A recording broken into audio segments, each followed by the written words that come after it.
Hello, listeners. Kathy Lawless, Life Story Curator, bringing you the podcast series, How Did I Get Here? A series of interviews designed for people just starting out in their careers, people in transition, or possibly feeling stuck, and giving them access to the stories of people who have been there, done that, so that they might be inspired with some new ideas, or maybe just comforted knowing they are not alone. That everybody starts somewhere and everybody goes through times of transition and times when they feel stuck. Today, I'm very excited to be interviewing Michelle McGlade, and she is the founder and CEO of Evolutionize Media. So welcome, Michelle. Thank you so much for having me, Kathy.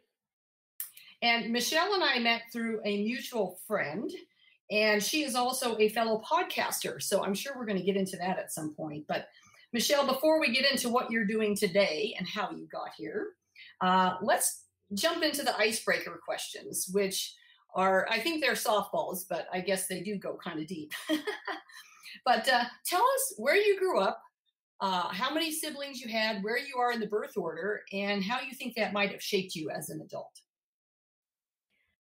I grew up in Minnesota, and I am one of two children. I have a younger brother, so I'm the first in birth order, and my brother is 4 years younger than me. Ah, okay. And you were in the Midwest there. And what did you do for activities? Were you into music or sports or dance or?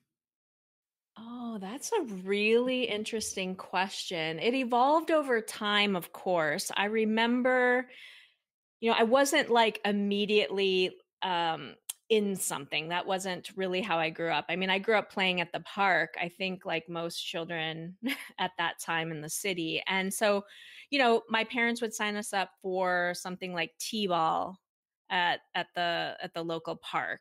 Or I remember at one point when I was younger, my parents got me into gymnastics because I was a little bit klutzy. I'll let you know that never went away. But So they thought that would help eventually, give you some balance maybe yeah. Eventually, I would say I fell into a few things that stuck around consistently. One of those things being music. So I began playing flute when I was in fourth grade, and that stayed with me until well after college. And let's see, I was in softball. I guess that t-ball stuck because I ended up playing softballs in the summer months for a long while until those high school years hit, and there were just some conflicts with that. And honestly, I was never a competitive sports type of person. Were you in it more for the social? I think so, and something to do in the summers, right? It started in the summer, and then eventually, when school started, I was involved in other activities. I was always in music, and I was into the arts eventually. Like, I was, did high school plays, was in speech, math team, cheerleading, all that good sort of stuff. Wow, lots of activities then. Yeah, yeah. Yeah. And were you close with your brother? I know 4 years is pretty big gap, especially when you're less than 10, right? Because you probably didn't want anything to do with him. Yeah. You got it. I don't remember ever thinking, hey, I don't want anything to do with him. But I do acknowledge that I remember thinking, hey, you're kind of a pain. Like, I'm in junior high, you're not. Now I'm in high school and you're not, right? Like, so there was just enough of a gap there where I felt like we were at different stages of life. And certainly I didn't want to be the one to babysit him when I wanted to be out with my friends. So a little bit of that sort of uh, tension there or thought process. And so I wouldn't say that we were ever close. By the time he was really coming into his own, I was off to college. But, that is completely transformed now in our adult years, which I'm really thankful for. Yeah, I'm very close with my sisters as well. My family, we have 3 girls in 3 years, and my sisters are born on the same day, exactly 3 years apart. Wow. My older sister always said that the younger sister ruined her third year birthday. Yeah. But now we are all super close, and so it is so cool to kind of go through those growing up stages, and then finally as adults then recognize the value and how important family is and relationships. So Oh, cool. completely. Well, we're going to shift gears just a little bit because we got to get into your story. So I always like to ask, on the fun meter scale of 1 to 5, 1 being couch potato and 5 being life of the party, where do you put yourself? Okay, well, I definitely know right away I'm not the 1 or the 5. I don't know. I would say life of the party. I've had my moments, but I'm going to put myself right in the middle. Right in the 1 middle. or the 3. Okay. Yeah. Cool. And then different meter, the risk meter, but same scale, 1 to 5. Where would you put yourself? That's interesting too. I would say you're catching me at a phase of my life where I'm feeling like a 5. I definitely did not start there, and it's been an evolutionary process in terms of taking risk, but uh, you're catching me at a time where I really feel like I'd just jump all in and go for it. Yeah. Well, and it's interesting. I love those 2 questions because they really play out as we start getting into your story and hear your history and how you got to where you are. And you're absolutely not the first to say that same thing. That at different points in my life, I've been a 5, different points a 1. It really depends. Yeah. Cool. Well, thank you for sharing those things. So, before we get into how did I get here, tell us what it means to be the founder and CEO of Evolutionize Media. What is a day Yeah. in the life like for you? Yeah, that's a fun question. So, I've been certainly on a journey to get here, and one of the things that is in my heart is the importance of speaking your own truth and amplifying your voice. And I think that's probably at the heart of your show too, Kathy, which is we all have something unique and different to offer. And so podcasting has been a love of mine since probably 2015 when I somewhat fell into it. And as I've continued to iterate that, I've really started to hone in on the importance of helping others find their way to this medium. And that's what Evolutionize Media is. It's a podcast network, it's a boutique network focused on those individuals who have a very authentic voice to put out into this world, but might be a little bit unsure or timid in how to amplify it. And that's where Evolutionize Media comes in. Yeah. I love that amplification that you're describing, because many times when I was in corporate and I was in leadership development classes, there was comments about number one, finding your voice, and then expressing your voice, but you're going even further and saying amplify your voice. Yeah, I think that this goes to part of my story. If you look at any content I've put out there, even in the last 5 years, you would never guess that I was a very shy young woman, really afraid to even speak up in most cases. And it's been quite a journey to have the courage to really say what I think without caring what other people say. And so I'm really tuned in to, it's pretty easy, not it sounds pretty simple, we'll say, to create a podcast these days. I don't want to make it out as easy, but there's not as many barriers, let's say, as to having gotten to radio or something, years and years ago. But I find that it's one thing to just show up and have a nice high level conversation, and it's another thing to really get to the heart of the matter. And so I like to believe that I lead and model getting to the heart of the matter for, not just for my show, but for the other podcasters in the network. Wow, I'm writing this down. You really nailed something there in terms of getting to the heart of the matter. Because you're right, there is having a conversation, but then there's getting to a deeper level of it. Yeah. I mean, there's telling your story and then telling your story with your whole heart. Yeah. And back to when you said you were shy and getting to a point when you could express yourself when you didn't care what others thought. Hmm. I would put myself in that same boat. I think I was very censored, reserved with my expression of opinions, ideas, etc., especially in a large group setting. So, Yeah.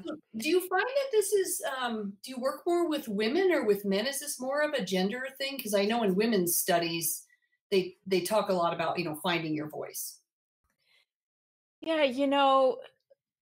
Because of the way I've curated my current podcast, I interview women in C-suite levels. And because my network is a lot of women, but it's not just women. I think that this shows up for women and men. It just gets expressed a little bit differently. Yeah, totally. That makes sense. That makes sense. And then it also expressing yourself. As I've done more work in this study around, self-expression, is I could express myself around ideas around work and things that were related to the business, but expressing my own opinions or feelings was also then another level that needed to come about. So there's kind of two Yeah. parts of that, which is talking about things that are not that emotional versus talking about things when you get into a high stress or an emotional charged situation. Yeah, very well said. And I would say men and women have struggle in that area. Hmm. Yeah, because sometimes you can either be over emotional and over excited or over angry, or Yeah, withdrawn, and as soon as something gets a little tense, then you just go the other way. So, right. oh, Michelle, is this what you always wanted to be and do when you were a young person? Let's take you back to the seventh grade. What did you want to be when you grew up? Oh my gosh. I'm not sure if I knew at 7th grade. I do believe that at one phase I really liked to be the teacher, you know? When you're playing make believe, I always liked to be the teacher. But I don't remember thinking in 7th grade specifically that I wanted to be a teacher. I do remember thinking I want to go out and see the world. I want to get out of not just Minnesota, but I want to go and experience other places. So you didn't necessarily know exactly what the career looked like, but you knew you needed to get out and wanted to get out and explore. Yeah. I can share with you by the time I was in high school, I was very good with math and sciences, and I remember thinking, because there were career days and you could go visit other businesses. So I remember thinking, engineering would be a great career for me. So I had the opportunity to go and visit an engineering firm. And as you would expect an engineering firm to look, there were a lot of gentlemen in there. It was very quiet and not a lot of action going on. And you'd think that that would be a good match for my personality, but I thought, "Oh, hell no. Oh, hell no. I can't do this." Oh, interesting. So it sent me into a path into university where I wasn't quite sure what I was going to do. So I put down on the form psychology, which I think a lot of people put down, and I just kind of figured it out over my time there. Well, that's great that you had that career day. I sure wish I'd had something like that back when I was in high school. I remember one, I think it was a college day. They had colleges come to our high school and we could, talk to the different schools, or at least that's what I thought was there was colleges. Maybe it was careers, but until you see it firsthand, though, I don't think you really get a sense. Like you actually got to walk in an engineering firm. So that's Yeah. very different than having an engineer standing there talking to you about oh, here's the projects that we work on, and here's the cool stuff that we do, Yeah, which might have taken you in a different direction. absolutely. So how did you figure it out through college then? Did you have some classes or a teacher or an event that really pushed you one way? No, honestly, so I worked in a medium-sized business from the time I was 14. I did everything there. They basically hired me on my days off, on my summers. I did everything from, make photocopies to sit at the reception desk to inventory, accounts receivable. I mean, I like moved around and did whatever they needed to do. So it was very comfortable in an office and work environment. And I wasn't quite sure what I wanted to do, but I felt like going into business, right? I didn't even know what that meant, but having some sort of business type degree would be a great idea. Now, I'm not even sure if there was a business degree at the university I was at, but I was in eventually I shifted over to, which makes a lot of sense, from psychology to international business, because it was political science, it was global. These things were aligned to what I was thinking for myself. And I thought, you know what? I want to get into a company and I want to create opportunities to go international. And so I um, got introduced to some economics courses through that and said, hey, you know what? I'm going to finish the international business and an econ degree. That's going to, wrap things up solid for me.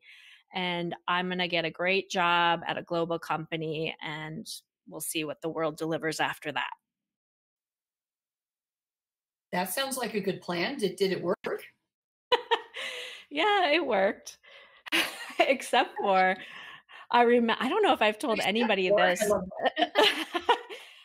There was something, and I do remember this, and this is part of an interesting journey for me. There was something in me by the time I was graduating, and I did it in record time. I did it in 3.5 years. And there was something in me that was like, you should have went into into medicine. You should have went into something with that human element. And I remember thinking maybe physical therapy, something like that. I was really into that sort of thing because I had health struggles through college. And I just ignored that little voice and I just kept going. Oh, so you're drawn to the psychology, and which is more on this, people study kind of things. Yep. Then the health thing started to creep in a little bit more, nagging you, going, "Hey, maybe you should pay attention to this." Yeah, maybe the people thing is for you, Michelle. Yeah, yeah. So did you end up traveling internationally then? Well, I did build my career for a global company out of college. I didn't end up taking any sort of role with them globally because it was in telecom. And eventually, over the years, if you remember, telecom crashed. I was out in Denver at the time, and so that created a new trajectory for me in my career. Ah, so the crash is what created the new trajectory. Then did you get laid off or? Yep. I was part of a reduction in force. Had just moved from finance, so I started my career in finance and was courted by sales management to take a role in sales. So that was one of the big pivots that also changed the trajectory because it created opportunity for me to move around the United States and take jobs in different parts of the country. Not quite global, but close. Yeah. To a young lady that seemed pretty big. Well, So and yeah, you're also just starting out still. So, I mean, you're working for a global company, that it probably could lead there eventually, but it all starts with some sort of, role that's that's bigger right. than where you were. Yep, and I worked when I was in finance. I worked with management from all over the world, so I was close. So I took a business development role. I moved out of Minnesota and was part of a reduction in force. And Grappled around a little bit, took the opportunity to explore health and wellness more. I completed a certification in massage therapy. I didn't do much with that and eventually found a job back in, the sales arena, but just in a different industry, and ended up building a career with them and moving again out to the East Coast. So I'm interested in this, that then you got another sales role, because it seems like that wasn't kind of your personality of sales. This is the interesting part of what I believe we see as strengths and weaknesses are really just the kind of the opportunity and then the dark side of our personality traits. I don't think that there's really strengths and weaknesses, because if you think about it, I was a very quiet, maybe non expressive, not super verbal type of individual. So, I mean, going into finance, looking at spreadsheets, pulling all nighters would have seemed like a match. But I really had a knack for people, because all of the time I wasn't saying much, I was watching. The observer. Yeah. And so I really had a knack for reading people. And I had spent all the years, I mean, since I was 14, in a business environment. So I definitely knew how to conduct myself. And I had a certain level of professional acumen that I would say a lot of people didn't at that time, at that stage of their career. Okay, so all those things then translated into sales was a good fit. I mean, I knew business. I understood business from a lot of different departments. I had, a degree that supported that in some way, shape, or form. I knew numbers. I mean, business is numbers, and I knew how to read people, and I knew how to talk to people at all different levels, and so that served me really well in a sales type of role. Yeah. So talk a little bit about being laid off. Oh my Was that gosh. devastating for you at the time, or were you, young enough and just starting, you're like, well, this just happens, no big deal? Oh my gosh, no, this was devastating. I mean, I didn't know anybody who had been laid off. I was, mm, boy, I'm going to guess 26-ish. So I had basically had a really great trajectory coming out of college, was building a finance career, took a major pivot, major, like out of left field, to take a sales role in a new state. I was relocated across the country, excited, promotion. My boyfriend moved with me. And I mean, literally within months, I was laid off. And it was a really, at that time I had a great mindset, in the sense that I didn't have a lot of attachments, right? No kids, no Yeah. responsibility, not no huge responsibilities Mhm. that come with, more years of life. And I certainly had a nice chunk of money to figure it out, but I had just made a career change. And so I was really confused about, would I be able to get another sales role? Did I have enough experience? Is the market going down? All of those kind of questions. And I think that it hurt my ego more than anything else. Yeah. I Well, mean, I was a high performer, like stacking up the accolades.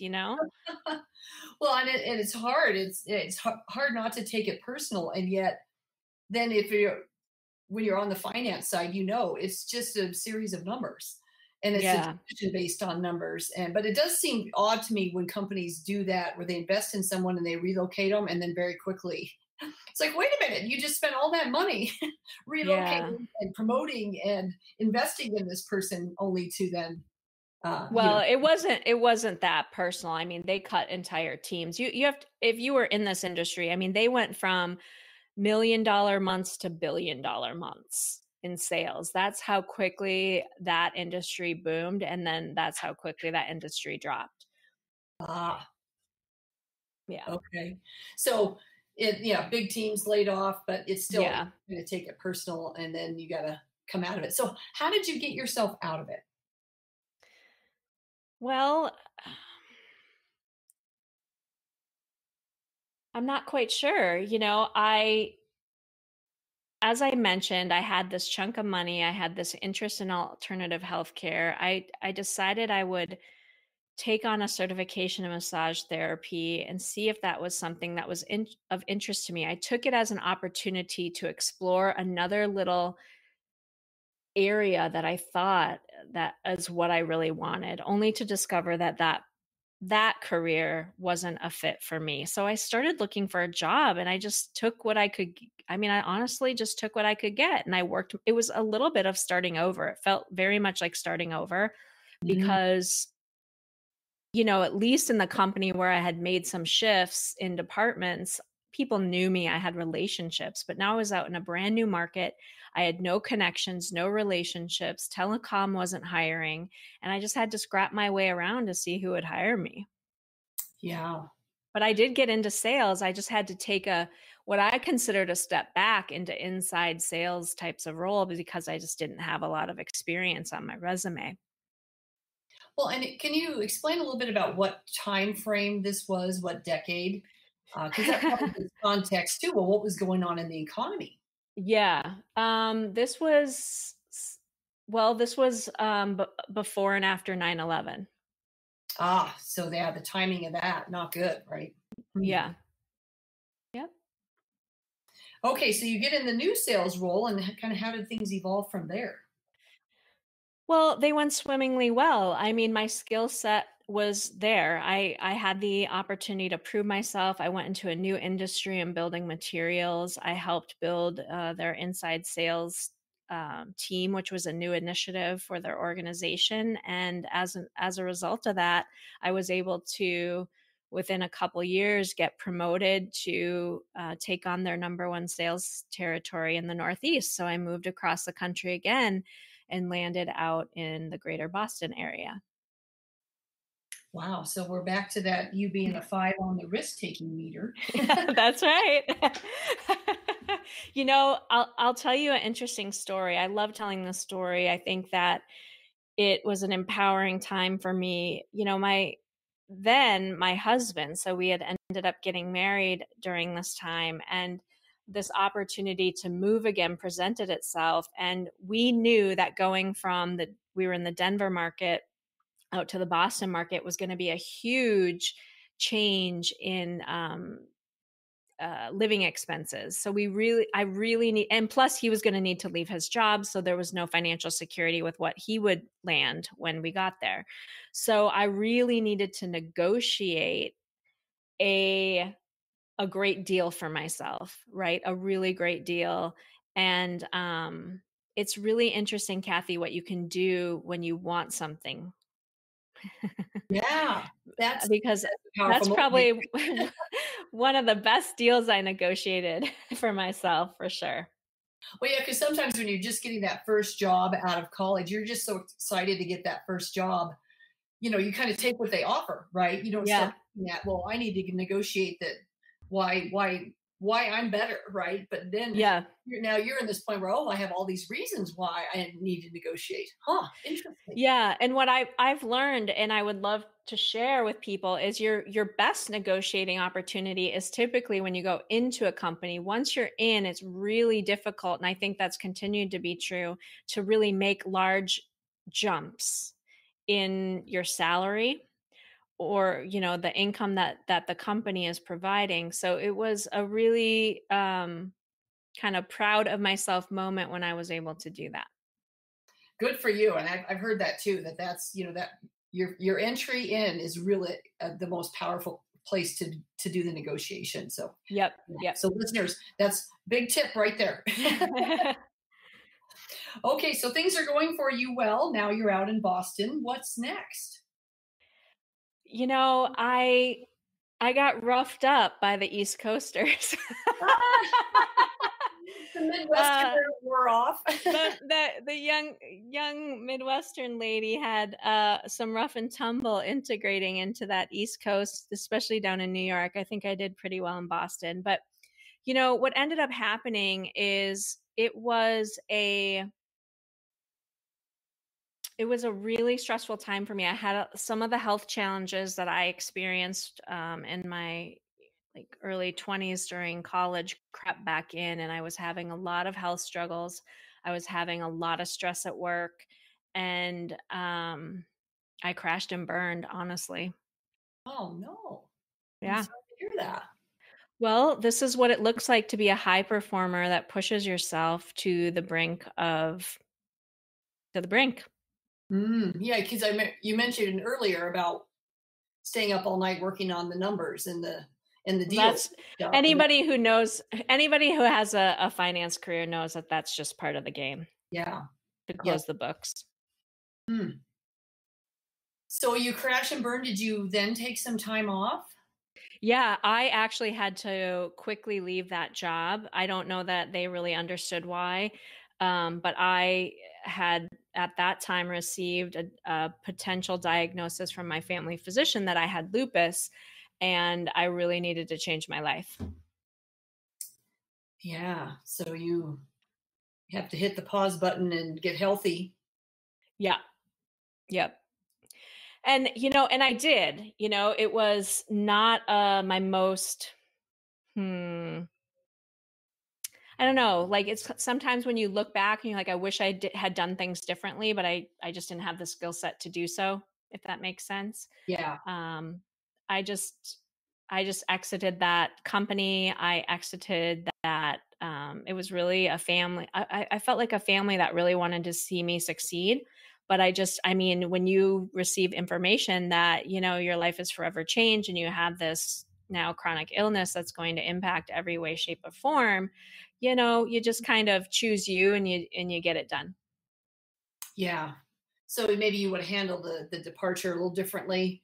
Yeah, Um, I mean, I gave my 2 weeks, I exited, but I think that they would have preferred that it was, let's find a win-win. yeah. Yeah. Yeah. Well, and depending on the company, the era, I mean, sometimes companies are very supportive of that Mhm. situation. Other times they aren't because they can't afford to have, part time, et cetera. But others would be like, oh, well, we'll bring in the part timer to cover when you're not here. And yeah. Yeah. Yeah. Um, But it sounds yeah, like and you're healthy. I mean, you sound great now. Is your health good now? yeah, I mean, I went through some ups and downs, and I mean, we could do hours just on, health and well-being and such. I think that I don't have lupus. I think that I have a really interesting experience of life where, as a high performer, I have taken myself to the brink over and over again and have really learned the lesson, the powerful lesson, in a really probably not very beautiful way that I wouldn't recommend for anybody else.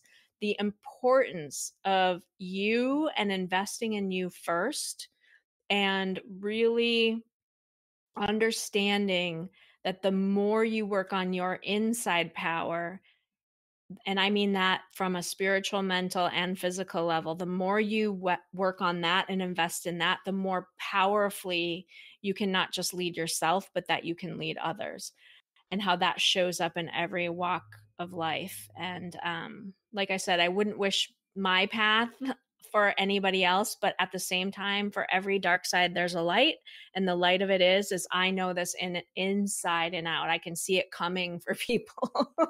Yeah. Yeah. Well, and it sounds like you ignored that power within, specifically the physical, because you were talking about that even in college, and then it comes back. I mean, it doesn't go anywhere, right? It Right. might it might recede for a bit, or feel like it's not there, but it will kind of find a way back.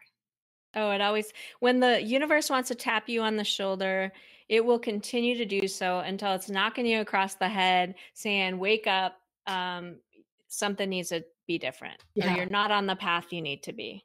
you obviously need a little bigger sign here than what I've been giving you. So, Well, here's the thing, and I did it again. I did it a couple more times, by the way. So that was not the end of the story there. I've done it a couple more times, but the thing is that if you if you stay within yourself the intuition is there to tell you what you need to do. The challenges for high performers specifically, and that I can only speak to my experience, is that you're satiating yourself with all the external because you're feeling empty on the inside.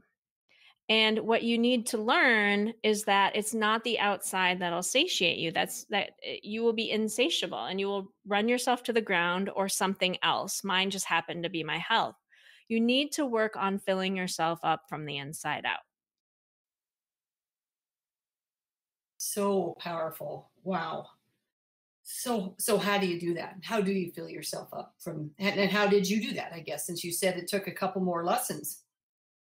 Yeah, I mean, so that you just heard my pattern. I completed that pattern one more time in corporate America. I exited corporate America and I started my own businesses, which were really successful in health and wellness. Yay. Yay. But I but I followed that pattern again. I followed it again until I finally figured it out. Like, hey, you can be successful. Like that's not the challenge here. And the first thing you do is you have to look back and go, okay, let's get really curious about ourselves. What is it that's been working very, very well? What is it that keeps bringing you to these levels of success? Okay, now let's look to the other side of it. What is it that's keeps hindering you? What are the activities or the decisions that keep stopping you, that get you to this place? And that's how I've come to really begin to look at what's happening internally versus externally. Yeah. Because I had all the external skills I needed pretty much from the beginning. But I hadn't developed the internal strength, like going to the mental gym. I mean, just everything from like expressing your emotions effectively and constructively, um, learning how to not let others' emotions and opinion affect me, right? Yeah. Taking on their Taking on energy. their crap. Yeah. Yep. Yep. And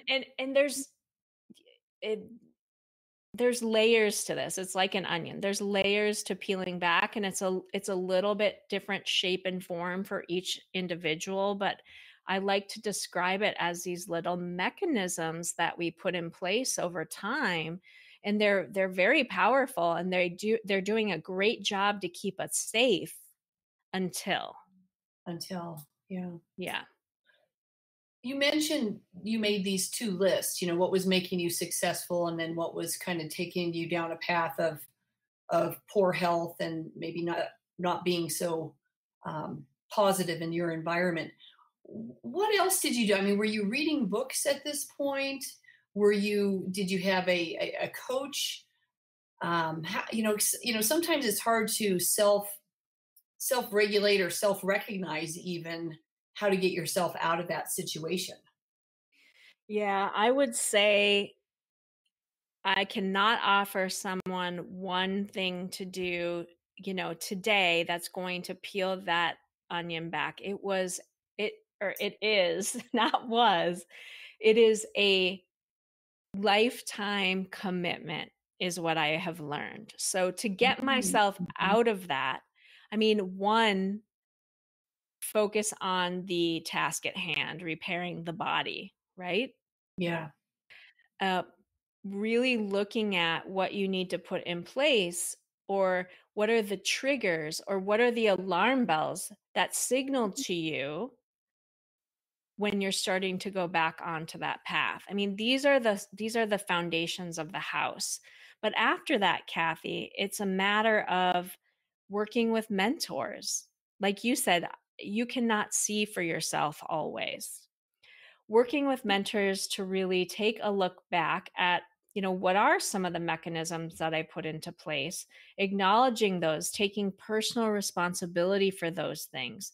And again, this is a life's work in the sense that once you're able to, I say for some of my clients, just get real and honest with yourself and take on that personal responsibility. Now it's time to learn the tools to fill yourself up and really understand what is it that does that for you, so you can start coming from a place of overflow versus lack.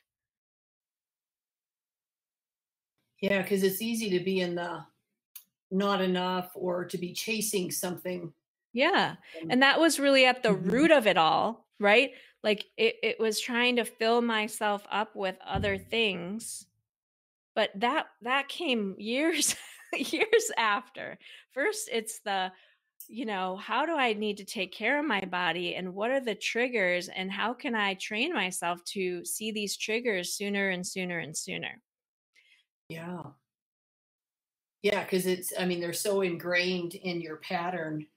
It's Yes. easy to talk about them, but it's not so easy maybe to recognize them. And then you recognize one set of triggers, right? And then they pop up in another way. Yeah, I mean, by this time now, I'm not 20 something anymore. Yeah, I'm 40 something. yeah. So like, like that's a long many years and a long journey of all the other things that happened to me in my life, that all play a role. Because what was hard for me to see is to see the root and to understand the root, because by the time you're 40 something, you've had a lot more, not just chronic illnesses, not just moving around the country, not just a lot of job change, not just starting businesses, but challenges in the family, losing a parent. There's all sorts of things that happen to us in our lives that just kind of layer it on. And I just want to acknowledge that, because it's not as simple as it sounds, but yet it can be simple too. But, Yeah, you know, yeah. simple does not mean easy. No, no, it doesn't. And I think simple things can appear simple when you look backwards and you can kind of see what path Mhm. or you can put all the data points together and then you start to see a pattern. But going forward, many times, I think that is when you're a young person, right? You don't have as many data points. So you might go, yeah, I was having health issues, but it was because of X Right, right. period of time. And then wait a minute. Oh, wait a minute. I had that same health thing. Now it's a different time frame. Well, what triggered that? Yeah, you need more data points many times. You Huh. do, and you have more things happening in your life. My last cycle of this that really opened my eyes, it was my first businesses, and they were I mean, they were doing so well, like most people dream of this kind of success out of the gate. But my dad ended up getting sick and passing away, and this took a huge emotional toll on me. And so it was really, I couldn't see what really was the issue, because now it's more gray, right? It's more gray, and I can't quite really unpack what the real issue is. Mm. Hmm. So that's just like one example, but I do feel like it it can be more and more difficult to see really the source and get to the source as we move along in our years. It's so funny because you think I'm becoming more wise, and it seems like the more wise I become, the more I realize I am a ultimate student. Ah, that you don't know as much as you thought you did, or that you're just more That's curious, or no, that there's so much more to learn than I thought. Mhm. Yeah. This is not quite as simple as it looks. Yeah. Yeah. So those businesses then, are you still running those businesses and that's what kind of led you to what you're doing today, or did you kind of take a pause from them and then start over? Yeah, I started over. So I built this health and wellness clinic model and ended up putting it up for sale and moving into a consulting coaching model for myself, primarily because one, I was exhausted, but two, when I really looked at it, instead of pushing pause, I said, I want to put these up for sale because I don't think that this is the best business model for me. Here I had developed a career where I worked all over the place. I had these, wanderlust tendencies, and just a brick and mortar type of business model felt really constricting. Mm-hmm. So that's, another just part of the journey is just learning what kind of, what's going to be a good fit for you and knowing your personality. Yeah. Well, I'm getting the sense from you too that you don't get attached to, it doesn't seem like you get attached to something. A lot of times as a business owner, you start something and you're so attached, it's your baby. Oh my But gosh. Well, if you hear some interviews with me, and I know that they're floating around out there, I was much more attached maybe 5 or 7 years ago, right? Like it mm, was okay. an excruciating decision. It was my first business. It was blood, sweat, and tears. I just like most people, I tiptoed into it. I didn't make any huge, huge, huge investments. I did it all on hustle. And I was really attached to it. I remember going into um I had a mentor at the time when things were really booming, and they were like, you've got to let some of this go, because I had created multiple locations and it was just too much to handle at that time without investing more resources. And I didn't want to invest more resources because I didn't have them. So anyways, I was very attached, and it was the most difficult pivot probably I had to make because I was so attached, but that was such a great lesson in and now you're right. When you hear me talk about things, it's just, you've got to take risks. If you truly not talk to a solo business owner, somebody who's had one business, but if you talk to a true entrepreneur who has had multiple businesses, they will describe this to a T. They will have had their business baby, they will have had epic fails, they will have made tons of money then lost all of it. It's just part of the journey. Yeah. Yep. And you know what? That's exactly what I've found through this podcast. As Yeah. I've interviewed the entrepreneurs, and I've also interviewed the corporate side, the entrepreneurs, that has definitely been a pattern or a set of experiences that tends to happen. Because And then finding that right zone of where I'm in the right place now, yeah, kind you of a thing. know, entrepreneurship, I could have stayed a business owner, and I'm still a baby entrepreneur when I really think about it, but I I could have stayed in the first business I had. It was generating income. I could have invested more. I could have gotten it to where I wanted and figured it out. But it starts to become, if you're really willing to, owning a business is like holding up a mirror.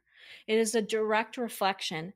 Now, life is a direct reflection. You're having a mirror held up to you every day. The challenge in corporate America is that there's just so many um, checks and balances that for you to not take a closer look.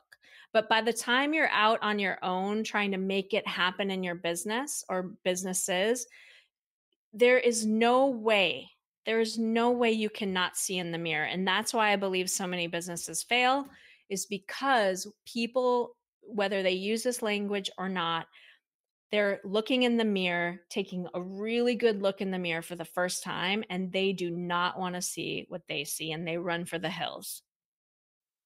Mm. And it is the true entrepreneurs, the ones who have multiple businesses, take multiple risks, who really grow beyond their first business, that are taking a look in the mirror every single day and saying, what do I need to do next? Because they get onto a true path of the inside out, self-awareness journey. And because of that, they cannot help themselves but take the next level of risk, because they're growing and expanding, and they're pushing themselves to do that. They sign up Mm. for it. Yeah. I'd not heard that analogy of using a mirror before. I like that. I mean, you're getting me to think here, because when I think about my entrepreneurial journey, number one is I don't have the entrepreneurial DNA. When I think about people who just, that was just their normal thing. I really, I thought I excelled and navigated well through corporate. for Yeah. that 25 years. And then when I decided to start this business, it was for very kind of personal reasons or just different energy reasons, etc., different financial reasons as well. Um, but that mirror has been at the forefront at every turn. I can't tell you how many times I've thought about, well, maybe I should go back and get a it would be certainly easier than doing what I'm doing. But then Yeah. again, it's not. Nothing's as easy as you think it is when the grass is always greener. It really is. Yeah, the grass is not greener. You can you know what? The hustle is the same. The challenges of life are the same. Would you rather do it being your own boss and making your own money, or doing it for someone else? And neither path is wrong, honestly. Mhm. What is right for you at this time? Yeah, and it does come down to a lot of timing, and then also not being attached. Yeah. Um, yeah, to either what I think an image of success is, or attached to uh, financial or whatever. I mean, I think I've let go of a lot of attachments that I didn't even know I had because that mirror was being held up. Now that you That's pointed out right. the mirror.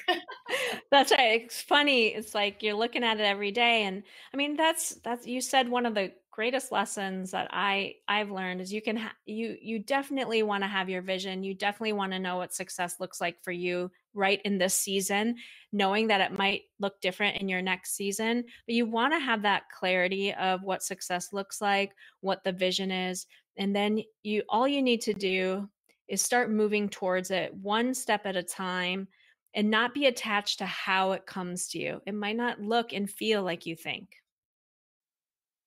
Absolutely. Absolutely. I had a coach once that was asking me, well, what do I really want as I was going through some transition? Well, what do you want? Is it a role? Is it? And I said something about, well, I just want to be happy. And she's like, well, how do you define happy? And I really had to sit down because she's like, if you can't define what it is, how will you know when you get there? And then That's you're right. just chasing this, I'm not happy. So therefore, what does that look like? So it was and it's funny, the word happy is such a nebulous term in this example, but that's exactly, I think, how we do kind of go through life, right? Saying, well, what would make me happy? Is it That's right. is it a, six figures? Is it a big bonus? Is it cars? Is it relationships? What is it? Yeah, and then success, I think you could put in that same model, right? Well, what does success look like? How do you define when you're there? I mean, I was trained, this really resonates, Kathy, because I was trained, and I don't mean that in a bad way, but I just heard it over and over again. Success is you go to college, you get a great job, you make probably, six figures is what was kind of implanted in me, and you get married and, you know, maybe have a family. For me, that was I stopped the story there. But and I did that and I was like, well, like I'm not happy. I feel overworked. I'm 25, 26, something, 30. Now what do I do with my life? Who am I and what the hell do I want? Mm, yeah. And it hits us at different times. It Sometimes you're just so totally busy that does. sometimes you're so busy in your role, it doesn't hit you. And then all of a sudden, when you have that, you either get laid off or pause period or something happens and you step back and then it hits you. You're like, whoa. Well, I think a lot of people have families, so I chose not to have a family in the sense of children, and so I think that accelerated my path a bit because that can be a great diversion, right? And you're very focused on the family and making Yeah. choices for the whole family. And so I think it comes around a little bit later. That's what I've observed anyway in some of my clients and even friends. Yeah. Because you're so immersed then in others. Um, and then others move out of the house and take off and you're left with, oh, now what's for me again? What is that thing Yeah. that driving purpose uh, and vision? Well, Michelle, I feel like I could talk to you all afternoon. Could go down this path. So we do probably need to start wrapping up. Um, so on that note, talk a little bit about what you think has served you best as you've navigated your career and where you are today. Honestly, what served me best is what is such a hot button and a passion for me right now, which I've talked about, is that you have the power inside of you.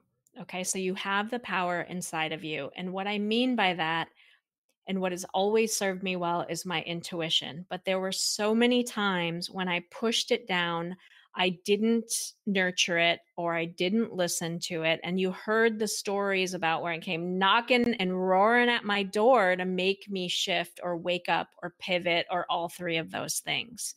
So the more now that I cultivate myself from the inside out, and by that, I mean going to the mental gym, doing what I need to do spiritually, emotionally, and physically to remain strong within myself, allows me to stand up straighter every day, feel more centered, less reactive, basically showing up as the human being that I want to be, so that I can be a powerful force to lead others. And I think that that is really the essence of um, what we tend to forget in our early years and throughout our journeys as a human. But what we're so desperately seeking is um, the power inside of us. Wow, that's some great stuff. That's going to be hopefully as a listener, I know I'm sitting here taking this in. That is really powerful. I mean, when you first hear it, you might go, "What?" And yeah, I've had those times where I didn't pay attention to what my intuition about a certain decision, but it really is about who you're being versus what you're doing, Yeah. and you're focusing on who you're being and how can you be the most powerful and probably positive influence that you want to be. Yeah, that's something. I guess that I feel like that's an age thing too. That something I've come into. Yeah. Well, when you can, again, stop looking outside of you, search for what's within you, and listen to that voice, right? Listen, going back to the beginning here, listen to that voice. That's the voice that wants to come out. That's the voice that wants to be amplified. And if I can model that for anybody, just one person, then I've done what I'm here to do. Yes, you have. And thank you for sharing that, because you shared it in your way and that's going to resonate with someone and you just really don't know who needed to hear that today. So thank you. Thank you for sharing your story. My pleasure. Thanks for having me. Well, I guess we will officially wrap up. I think that's a great spot to wrap up. And listeners, if you're enjoying these interviews and specifically enjoying today, please subscribe to the podcast so that you can hear other stories that are like Michelle's. If you have any questions for Michelle or want to get in touch with her, I'll post this interview on my website, lifestorycurator.com. But you can post questions there, and I'll also post then her social media and ways that you can get in touch with her if you'd like to have help amplifying your voice. So on that note, thank you, Michelle. And listeners, you have a great day. And everybody, let's stay safe out there. Take care. Thank you, Kathy. Bye.